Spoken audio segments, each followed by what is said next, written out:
Hello everyone, this is Nilesh Kumar Gupta and you are watching NG Physics Classes. अभी तक पिछले turn पे मैंने आपको banking angle of a cyclist turning on a circular path ये मैंने एक रिलेशन प्रूव कराया था. रिलेशन हमारा जो आया था that was theta is equal to tan inverse v square upon rg. ये मैं आपको पिछले टर्न पे करा चुका था, राइट. फिर उसके साथ साथ मैंने ये भी बताया था कि कोई भी कार है एक सर्कुलर ट्रैक पे मुड़ रही है, फिसलने से बचने के लिए उसकी मैक्सिमम सेफ स्पीड कितनी होनी चाहिए. तो मैक्सिमम सेफ स्पीड हम लोगों ने कल निकाली थी, दैट वाज √μrg, राइट. और इस पे बेस्ड हमने न्यूमेरिकल भी किया था. आज हम लोग आगे बढ़ने जा रहे हैं. आज वो कह रहा है कि कार सड़क पर मुड़ रही है तो कार का बैंकिंग एंगल कितना होना चाहिए, और बैंकिंग ऑफ रोड्स या बैंकिंग ऑफ रेलवे ट्रैक्स होता क्या है ये हमें समझना है ना. तो बैंकिंग क्या होता है इसको समझने के लिए हम लोग कहानी अपनी वहीं से शुरू करेंगे जो हमने पहले पढ़ा रखा है. मान के चलिए कोई एक सर्कुलर ट्रैक है, ये सर्कुलर ट्रैक है, ये मैंने यहाँ पर एक सर्कुलर ट्रैक बनाया. ये रास्ता है जिसपे साइकिल टर्न कर रही है, समझ पा रहे हैं. ये साइकिल टर्न कर रही है. ये बोर्ड पे सर्कुलर ट्रैक आपको ऐसे दिख रहा है लेकिन बोर्ड पे नहीं है, ये सर्कुलर ट्रैक ऐसे है. आपको मेरी बात समझ में आ रही है. अब ये मैं इस रास्ते से होके आ रहा हूँ, साइकिल घुमा रहा हूँ, साइकिल सर्कुलर ट्रैक पे घुमा रहा हूँ. तो एक बार बताओ, साइकिल जब हम घुमाते हैं तो आपको लगता है कि हमको साइकिल झुकानी पड़ती है, थोड़ी सी झुकानी पड़ती है.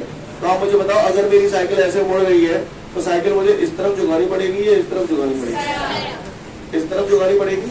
मानते हो इस बात को? मतलब यहाँ से अगर कोई साइकिल आएगी इस ट्रैक से तो उसे इस तरफ झुकानी पड़ेगी या इस तरफ झुकानी पड़ेगी? इस तरफ. तो ये जो सर्कुलर ट्रैक है, इस सर्कुलर ट्रैक का ये सेंटर है. तो साइकिल आप जो झुकाते हो वो सेंटर की तरफ झुकाते हो. सही बोल रहा हूँ ना. ये आपने पिछले टर्न पे पढ़ा था, क्लियर. अब साइकिल तो तुमने झुका ली, अब आप पढ़ लिख के बड़े आदमी बन गए. अब आपने साइकिल छोड़ दी और आपके पास कार आ गई. क्या आ गई?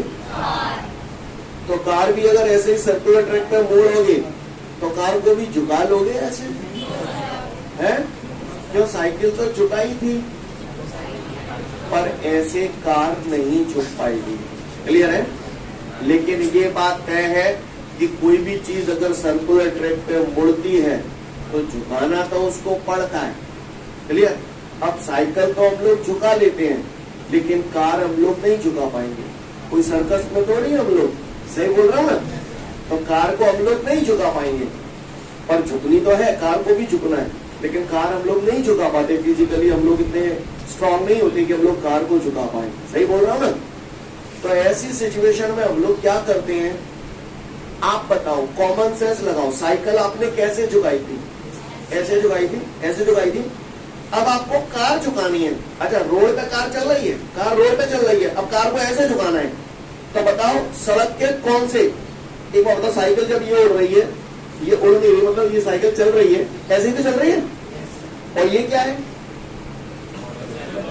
सड़क है, रोड है, ट्रैक है ना. इसमें सड़क का अंदरूनी हिस्सा कौन सा है और बाहरी हिस्सा कौन सा है? ये वाला अंदरूनी हिस्सा, इनर पार्ट है, ये आउटर पार्ट है. अच्छा ध्यान रखें, सड़क ऐसे फील न करे, सड़क ऐसे फील करे. समझ गए. अब ये कार जीप जो भी आ रही है, अब इसको किस तरफ झुकाना है? इस तरफ झुकाना है. तो आप बताओ सड़क से कौन से किनारे को थोड़ा सा उठा दो कि ऐसे झुक जाए? है आउटर एज को उठा दूं, है ना. यानी इनर एज के कंपेयर में अगर मैं आउटर एज को थोड़ा सा उठा दूंगा तो कार झुक जाएगी. है. इसी को बैंकिंग बोलते हैं, इसी को बैंकिंग बोलते हैं. कोई पूछे बैंकिंग ऑफ रोड होता क्या है, बैंकिंग ऑफ रेलवे ट्रैक्स क्या होता है? तो भैया हर वो जगह जहां पर कार को या किसी भी फोर व्हीलर को मुड़ना होता है वहां पर हम सड़क के बाहरी किनारे को अंदरूनी किनारे की अपेक्षा थोड़ा सा ऊंचा उठा देते हैं. इसी फिनोमेना को हम लोग बोलते हैं banking of roads. Railway track में भी ट्रेन को जहां मुड़ना होता है वहां पर उसकी आउटर एज को इनर एज के कंपेयर में थोड़ा सा ऊंचा उठा देते हैं. समझ पा रहे हैं? मेरी बात समझ में आ रही है सभी को? To raise the outer edge of the road edge compare to the inner edge is called banking of the road. नहीं है मेरी बात समझ? आपने ब्रिज वगैरह देखे होंगे, ब्रिज पे आप देखना जहां पर टर्न होता है तो के बाहरी किनारे को अंदरूनी किनारे की अपेक्षा थोड़ा सा उठा देते हैं। उठाते ही इसलिए जिससे 4 व्हीलर जो होगा वो थोड़ा सा झुक जाएगा। नहीं है मेरी बात। अगर किसी ने मुझसे पूछा बैंकिंग ऑफ रोड्स होता क्या है, तो हम उसे बोलेंगे to raise the outer edge of the road edge compare to the inner edge is called banking of roads. Clear? Road में भी ऐसा किया जाता है, रेलवे ट्रैक में भी ऐसा किया जाता है। हर वो जगह जहां सर्कुलर ट्रैक पे किसी 4 व्हीलर को घूमना है तो वहां पर हम लोग आउटर एज को इनर एज के कंपेयर में थोड़ा सा ऊंचा उठा देते हैं। नहीं है मेरी पास सीन क्लियर है? ये आपको रोड दिख रही है, मैं इसका थोड़ा सा इसका क्रॉस सेक्शन आपको दिखा रहा हूँ। ये रोड कैसे है? क्या ऐसे है? कैसे है? ऐसे ही तो रोड है ये। मैंने इस रोड को क्या किया, इस वाले हिस्से को जो काट दिया। रोड को अगर ऐसे काटूंगा तो आपको ऐसा नजारा दिखाई देगा। क्या आपको ये डंपर बना हुआ है? समझ गया आप मेरी बात को? आपको बात समझ में आ रही है क्या सीन है? बोले भैया हाँ। यहाँ पर मैंने क्या किया, आउटर एज, ये मैं क्या दिखाने की कोशिश कर रहा हूँ, मेरी बात को समझे। मैंने रोड को यहाँ से काट दिया, काटने के बाद यही तो हिस्सा आपको सामने से नजर आएगा कि नहीं आएगा? जो मैंने बोला आपको पल्ले पड़ा कि नहीं पड़ा, पहले तो ये बताओ। हाँ, किसी ने अगर मुझसे डेफिनेशन पूछ ली कि भैया बैंकिंग क्या होता है, तो आप उसे बता देंगे? क्या बोलेंगे? To raise the outer edge of the road as compared to the inner edge is called banking of roads. सही बोल रहा हूं मैं? बात समझ में आ रही है आप सभी को? किसी को कोई दिक्कत? थोड़ा समझने की फिर से मैं एक बार और कोशिश कर रहा हूं, ट्राई टू अंडरस्टैंड। वैसे तो मेरे ख्याल से मैंने कोशिश कर ली जितनी करनी थी, फिर भी आप एक बार और देख लें, है ना?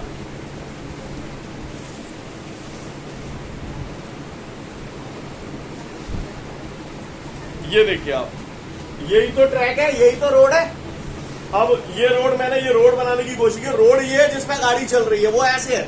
लेकिन आप सामने से देखेंगे तो ये जो बाहरी किनारा है अंदरूनी किनारे की अपेक्षा थोड़ा सा उठा हुआ है, यही शेप बनाया है मैंने। नहीं है बात समझ में? नजर आ रहा है आप सभी को? ये मैंने बाहरी किनारे को अंदरूनी किनारे की अपेक्षा थोड़ा सा ऊंचा उठा दिया, इसी को हम लोग बोलते हैं बैंकिंग ऑफ रोड्स। नहीं है बात समझ में? सीन क्लियर है सभी को? To raise the outer edge of the road as compared to the inner edge is called banking of roads. Scene clear है सभी को? किसी को कोई दिक्कत? किसी ने अगर मुझसे पूछ लिया बैंकिंग ऑफ रोड क्या होता है, तो क्या मैं उसे बता पाऊंगा? yes, मुझे नजारा जो दिखने वाला, यहाँ तो मैंने रोड दिखा दी, लेकिन नजारा मुझे जो दिखेगा वो यही तो दिखेगा। Yes or no?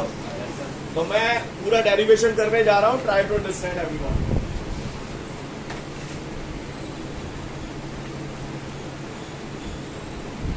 तो ये मैंने यहां पर बना दिया है,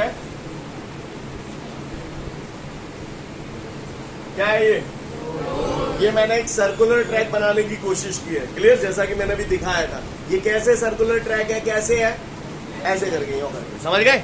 क्लियर? कौन सा किनारा उठाया जाएगा, ये वाला या ये वाला? और नजारा ऐसा होगा कहीं ना कहीं। बोलो भैया, कहानी समझ में आ रही है आपको? हाँ, सीन क्लियर है? सड़क के बाहरी किनारे को अंदरूनी किनारे की अपेक्षा मैंने उठा दिया है। कितनी हाइट से उठा दिया है? मैंने मान लिया h। ये सड़क की क्या है? चौड़ाई। सड़क की चौड़ाई है ये, तो मैं इसे ब्रीथ लिख दूं। मैंने मान लिया मैंने इसे थीटा डिग्री के एंगल से उठाया है। कितने डिग्री के एंगल से? सड़क कैसे है, जरा इशारे से बताओ मुझे। ऐसे यो सड़क जा रही है, समझ रहे हैं ना मेरी बात को? ये सड़क जा रही है। अब सड़क पे कौन चल रहा है? कार। ये कार आ रही है सामने से, समझ गए आप मेरी बात को? तो ये कार आ रही है, मैं इस पर कार बना रहा हूं।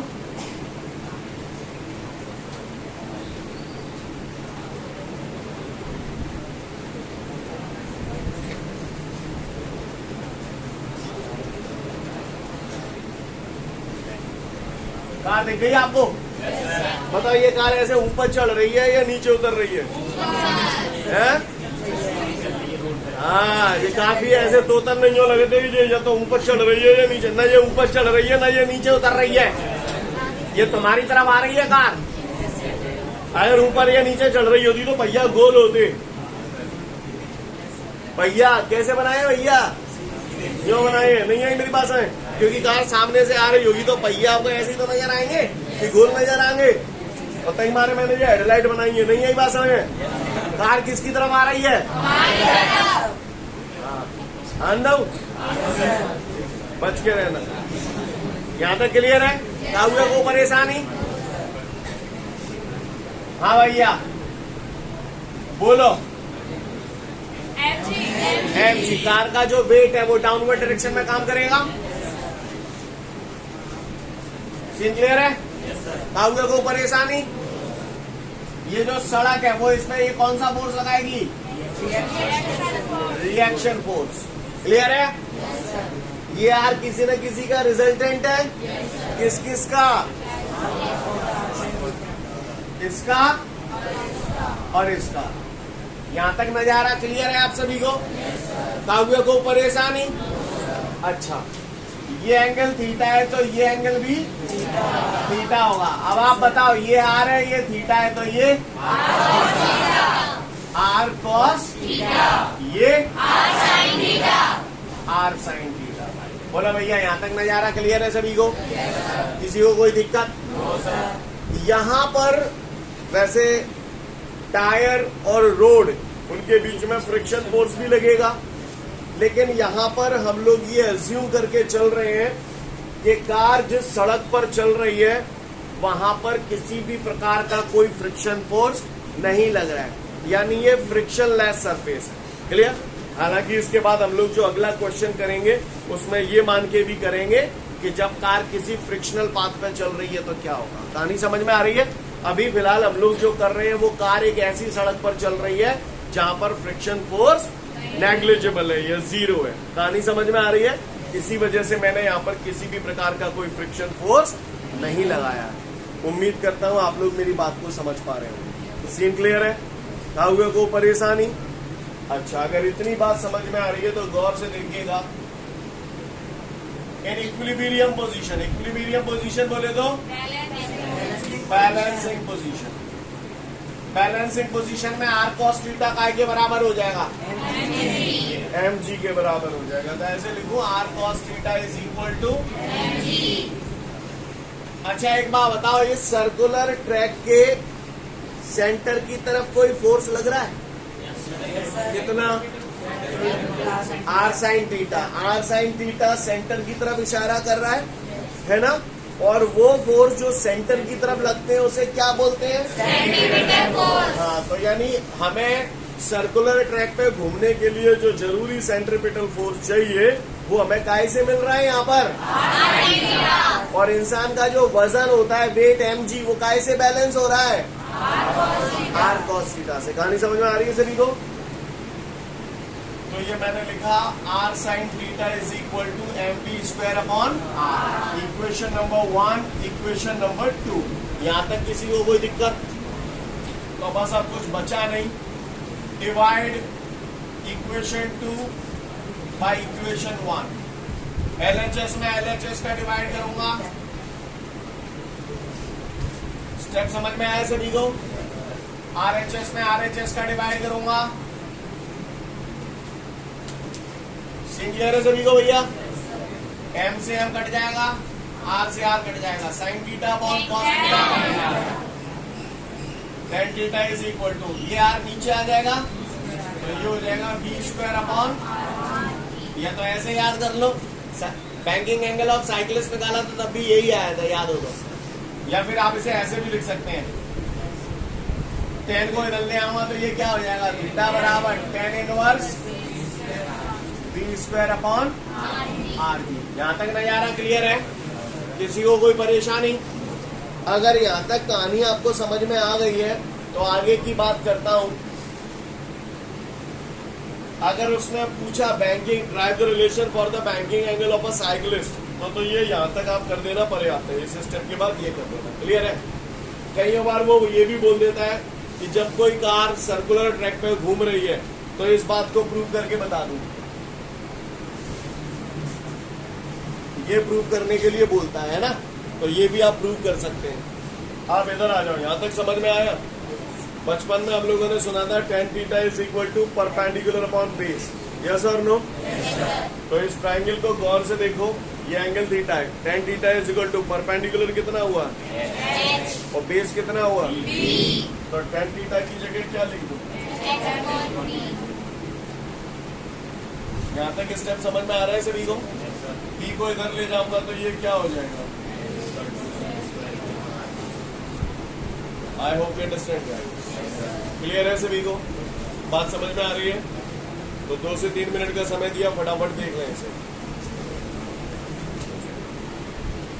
इसके बाद हमारे को एक न्यूमेरिकल दे रहा है और उस न्यूमेरिकल में मुझसे बोल रहा है एक ट्रेन है और वो ट्रेन एक सर्कुलर ट्रैक पे टर्न कर रही है और जिस सर्कुलर ट्रैक पे वो टर्न कर रही है उस सर्कुलर ट्रैक की रेडियस जो है 300 मीटर है। कितनी है? 300 मीटर। और ट्रेन की जो स्पीड है वो 54 किलोमीटर पर आवर। क्लियर? मैंने वैसे कल आपको बताया था किलोमीटर पर आवर को फटाफट मीटर पर सेकंड में चेंज करने के लिए 5/18 करते हैं। कर दूं? कल बता चुका हूं, क्योंकि मैं ये कल बता चुका हूं 1 kilometre per hour is equal to 5/18 metre per second. Right? नहीं समझ में आता तो 1 किलोमीटर की जगह 1000 मीटर, 1 घंटे की जगह 3600 सेकंड, क्योंकि 1 घंटे में 60 मिनट और 1 मिनट में 60 सेकंड, 3600 सेकंड डिवाइड करोगे यही आ जाएगा। कल बता चुका हूं सब कुछ। तो किलोमीटर पर आवर, इसको मीटर पर सेकंड में चेंज करना है तो किलोमीटर पर आवर की जगह क्या रख दो? 5/18। 18 3 सा 54, 3 5 सा 50 metre per second. Scene clear है सभी को? ट्रेन की स्पीड ये दे रहा है और कह रहा है सड़क की जो चौड़ाई है वो 1.5 मीटर है। तो मुझे बता सकते हो 1.5 मीटर काय की वैल्यू दी है? काय की वैल्यू दी है? सड़क की चौड़ाई 1.5 मीटर बोल रहा है, काय की वैल्यू दे दी? डी की वैल्यू। अब वो कह रहा है जो सड़क नहीं है एक्चुअली ट्रेन है, ट्रेन की पटरियों के बीच में सेपरेशन जो दे रहा है, तो पटरियों के बीच का सेपरेशन यानी चौड़ाई हो गई है। क्लियर है? अब वो कह रहा है बाहरी पटरी को इनर पटरी के कंपैरिजन में कितना रेस किया जाए कि ट्रेन बिना पलटे मुड़ जाए। Train can turn without over turning. Getting my point everyone? तो बताओ क्या जानना चाहता है? एच जानना चाहता है, यानी एच हमें फाइंड आउट करना है। क्वेश्चन समझ में आ गया आपको? बोलो भैया। मैं फिर से एक बार क्वेश्चन रिपीट कर रहा हूँ। वो कह रहा है एक ट्रेन है जिसे 300 मीटर रेडियस के सर्कुलर ट्रैक पर टर्न करना है, ट्रेन की स्पीड इतनी है और ट्रेन की पटरियों के बीच का सेपरेशन इतना है। तो ट्रेन की बाहरी एज को कितना उठाया जाए कि ट्रेन बिना पलटे आसानी से मुड़ जाए। कहानी समझ में आ रही है? तो चमका दो। वैल्यू आपने रिलेशन पढ़ा है, एच बराबर V²V/R। V की वैल्यू आप निकाल चुके हो 15 का स्क्वायर 225 लिख दूं डायरेक्ट? ब्रीथ 1.5 अपॉन रेडियस 300 और जी कितना है आपका? अब तो सॉल्व कर लोगे आप लोग इसे? कितना आ रहा है? 0.1125 आई थिंक है, 0.1125 मीटर। क्लियर है? यानी सड़क के बाहरी किनारे को 0.1125 मीटर हमें ऊंचा उठाना पड़ेगा। कहानी समझ में आ रही है सभी को? फटाफट इसे नोट डाउन कर ले, फिर आगे बढ़ेंगे। तो इस न्यूमेरिकल के बाद हम लोग आगे बढ़ रहे हैं। अभी मैंने जो क्वेश्चन कराया कि जब कार किसी सर्कुलर ट्रैक पे घूम रही थी तो सर्कुलर ट्रैक जो था वो इस टाइप का था कि वहां पर किसी भी प्रकार का कोई फ्रिक्शन फोर्स नहीं लग रहा था। राइट? लेकिन अगर फ्रिक्शन फोर्स लगेगा तो ऐसी सिचुएशन में कहानी क्या होगी वो हमें फाइंड आउट करना है। राइट? तो उसको फाइंड आउट 2 मिनट बाद करेंगे। पहले मुझे एक बात बताओ, बैलेंसिंग पोजीशन का मतलब आप लोग समझते हो क्या?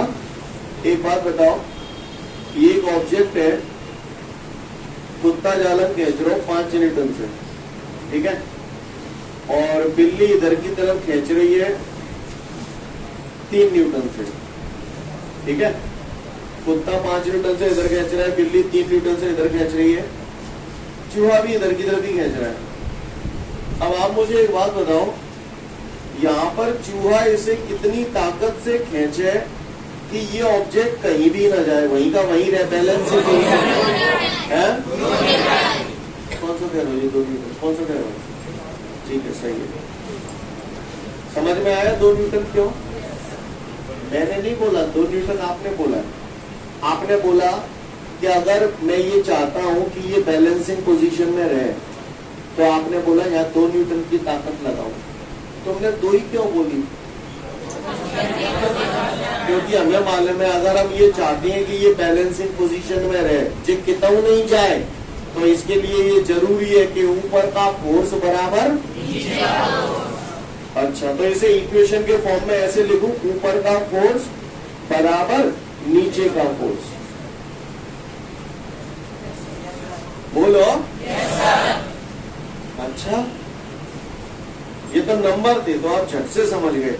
अगर मैं यहाँ लिख दूं, कुछ भी अक्षर लिख दूं, ये एक्स लिख दूं और ये वाई जेड लिख दूं, और मैं ये कहूं कि ये भैया मुझे बैलेंसिंग पोजीशन में चाहिए, तो इसके लिए जरूरी क्या है? जोर से बोलो। जरूरी बता दे दो। क्लियर है? यानी इक्विलिब्रियम पोजीशन के लिए ये जरूरी है कि ऊपर का फोर्स बराबर नीचे का फोर्स। Got it everyone? किसी को कोई दिक्कत? यारो सुना है सेंटर की तरफ जो फोर्स लगता है उसे क्या बोलते हैं हम लोग? सेंट्रीपिटल फोर्स, है ना। सेंट्रीपिटल फोर्स का फॉर्मूला क्या है? mv square upon r। यहाँ पर नीचे की तरफ कितना फोर्स लग रहा है?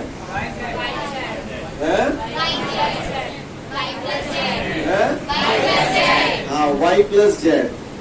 नीचे की तरफ कितना फोर्स लग रहा है? Never say y Z, okay. y Z का मतलब मल्टीप्लाई हो गया, y प्लस जेड का मतलब सम हो गया, राइट। तो चलिए फिर देखते हैं आगे की कहानी। आप लोगों से कहते हैं ट्राई टू अंडरस्टैंड, ओके। थोड़ा हौच पौच होगी फिगर में, घबराना नहीं, ध्यान से देखना। तैयार है? तो अब हमारी कार एक ऐसी सड़क पर चल रही है जहां पर फ्रिक्शन फोर्स एप्लीकेबल है। फ्रिक्शन कहाँ लगेगा? रोड और टायर के बीच में। तो भैया जितो रही रोड और जीरो टायर, तो ये फ्रिक्शन फोर्स रोड और टायर के बीच में लगा दिया मैंने। ये इसको ऐसे लिखूं, फ्रिक्शन फोर्स। चूंकि यहाँ पर स्पेस बहुत कम है तो इसको थोड़ा सा प्रॉपर दिखाने के लिए मैं इसे यहाँ पर सेपरेटली भी दिखा रहा हूँ आपको, जिससे आप बेहतर समझ पाए। ये फ्रिक्शन फोर्स ऐसे ही तो लग रहा है बेटा। अब आपको मालूम है कोई भी चीज अगर ऐसे जा रही है तो ये किसी न किसी का रिजल्टेंट है। किस किस का? हाँ, ये इसका और इसका रिजल्टेंट है। जो बोला समझ में आया? तो यही चीज मैं यहाँ बनाने की कोशिश कर रहा हूँ। फ्रिक्शन फोर्स ऐसे लग रहा है तो ये रिजल्टेंट हो गया इसका और इसका। ये बात समझ में आ गई आपको? कोई दिक्कत?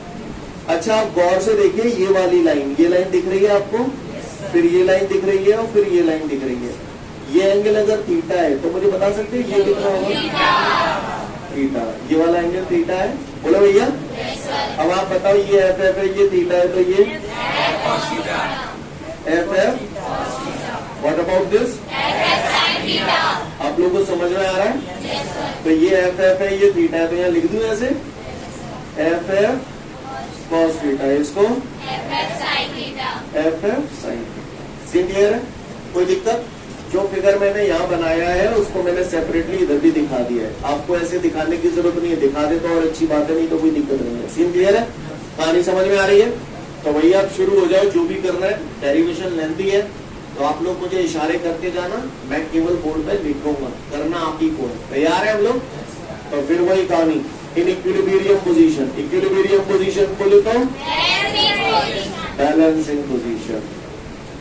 तो इक्विलिब्रियम पोजीशन की बात करूं तो मैंने सुना है इक्विलिब्रियम पोजीशन में ऊपर का फोर्स बराबर नीचे का फोर्स। तो जरा इस फिगर को गौर से देखिए और ऊपर की तरफ कौन कौन से फोर्स लग रहे हैं ये बताइए। R cos theta. और कोई? मैं केवल वर्टिकल डायरेक्शन की बात कर रहा हूँ, तो केवल आर कॉस थीटा लग रहा है। Yes or no? नीचे की तरफ कौन कौन? ये अगर कोई कुत्ता बिल्ली चूहा है, केवल एम जी लग रहा है। एफ एफ साइन थीटा भी तो नीचे की तरफ ही लग रहा है। तो बताओ, जैसे अगर आपने इक्वेशन बनाई थी ना इक्विलिब्रियम पोजीशन में, X is equal to Y plus Z, यहाँ क्या बनेगी बताओ?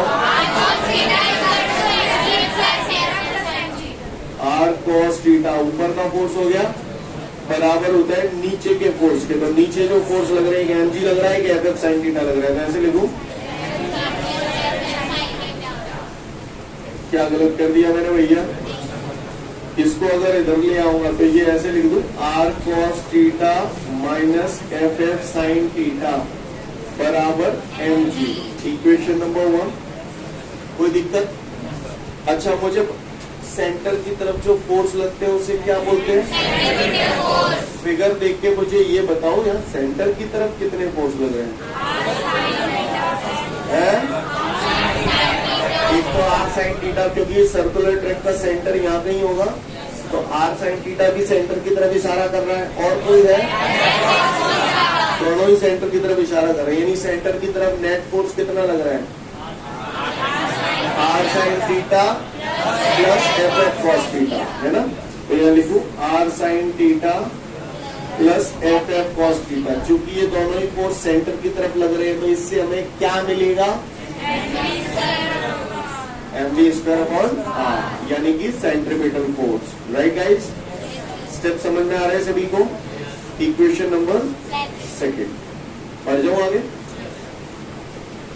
Divide equation 2 by equation 1। Equation 2 में इक्वेशन 1 का डिवाइड किया, तो इक्वेशन 2 हमारी ये रही, इक्वेशन 1 हमारी ये रही। 2 में 1 का डिवाइड किया, तो पहले एलएचएस में एलएचएस का कर दूं, तो R sine theta plus F F cos theta लिख दूं।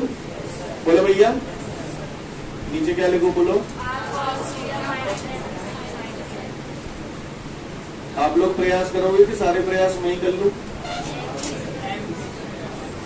Upon R divided by M. M से एम कट जाएगा, कट जाएगा नहीं कट जाएगा? कट जाएगा। ये आर नीचे आ जाएगा, तो ये तो हो गया बी स्क्वायर अपॉन आर। यारों, मैंने बचपन में सुना था F F is equal to mu R. आप लोगों ने सुना है? हाँ।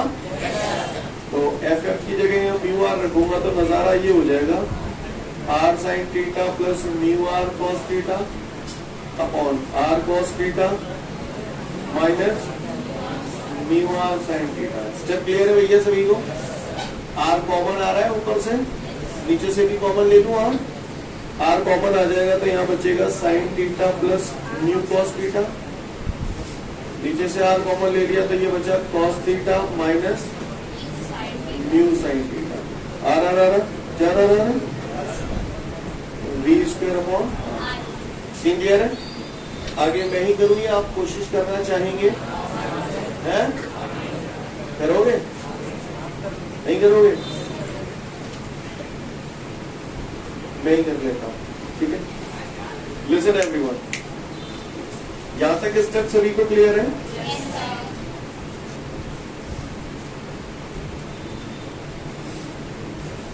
Divide by cos theta. मैंने न्यूमरेटर और डिनोमिनेटर में मैंने क्या किया है? कॉस थीटा से डिवाइड किया है। यहां भी कर रहा हूं, यहां भी कर रहा हूं। तो sine theta upon cos theta plus mu cos theta upon cos theta divided by cos theta upon cos theta minus mu sine theta upon cos theta is equal to V square upon R G. Step clear है यहाँ तक सभी को? अब आप गौर से देखिए, cos theta से कॉस थीटा कैंसिल, यहाँ भी कॉस थीटा से कॉस थीटा कैंसिल, तो 1 बचेगा। तो गौर से देखिएगा सभी लोग, तो V square upon R G, ये म्यू बच गया, म्यू प्लस इसको आप बताओ क्या लिखूं? तो म्यू प्लस टेन थीटा लिख दूं। तो ये मैंने लिखा म्यू प्लस टेन थीटा, ये आप टेन थीटा प्लस म्यू लिख दो, बात एक ही अपॉन 1 माइनस म्यू।